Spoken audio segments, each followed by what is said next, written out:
one of the startups that I'm consulting to are starting to grow. They've recently raised money, started working on new products, and so they need to expand their design team. So even though I've hired a full-time designer for them around 6 months ago, it's time to hire another designer.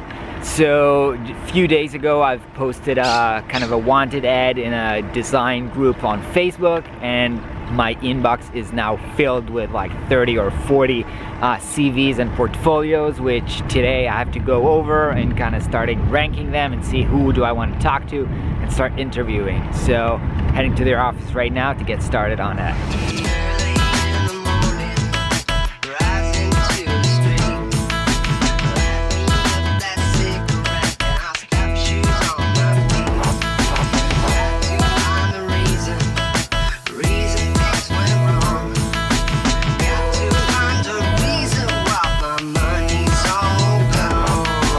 So those were a lot of portfolios to go over.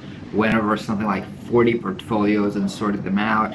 Moved the ones I liked into a list in Trello, about 10 of them, and kind of prioritized them in the order that I want to talk to them.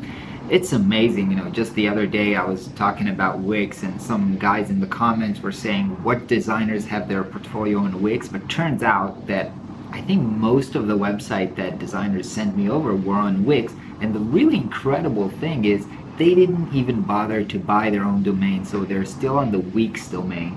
Somebody actually sent me a portfolio in Webflow but left it on the Webflow domain. So that's really incredible, and also a sign of me that they're either not technological savvy because they don't know how to connect their own domain, or they're just not serious enough to pay for like $5 or $10 or how much it costs to look professional and have your portfolio in your own domain. So it's crazy that it's still going like that.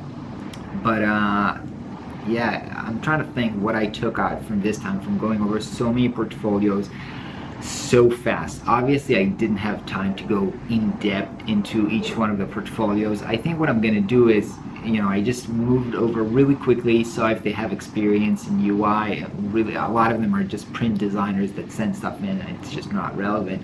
So I think what really mattered to me, that to see up front that they have a lot of work, variety of work, and some of the work are related to the industry that I'm working in, so that they have app design or dashboard design and stuff like that.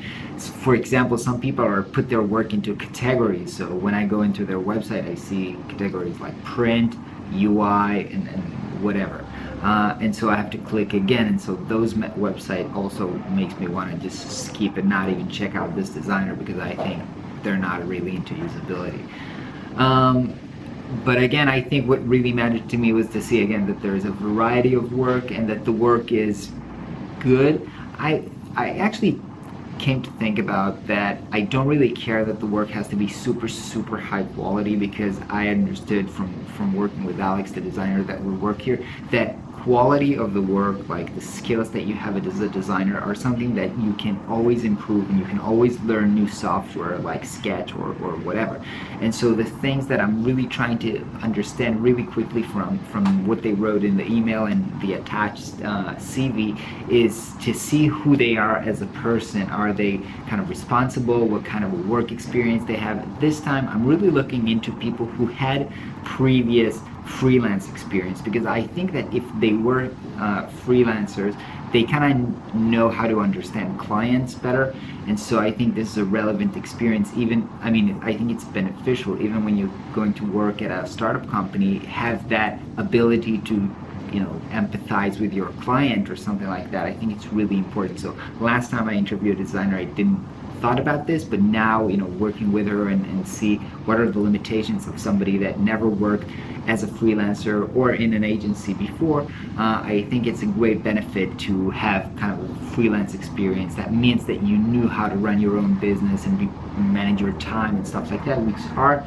important skills even if you're an employee. So I'm starting to look into that. I mean, that's also a signal that it might be a good somebody to interview. So I'm gonna reach out to them next week, give them phone calls and invite some of them for office interview, and I'm gonna give them kind of a UX drill and see how they deal with it under time pressure and how they perform. hopefully I'll find somebody good. I'm actually, a lot of good people send in CVs, so I'm pretty optimistic about finding a great designer for this company. Anyway, I'm leaving now. I'm gonna rest for the weekend. Hope you guys have a great day, and I'll catch you next week. Loving, let the loving come back to me.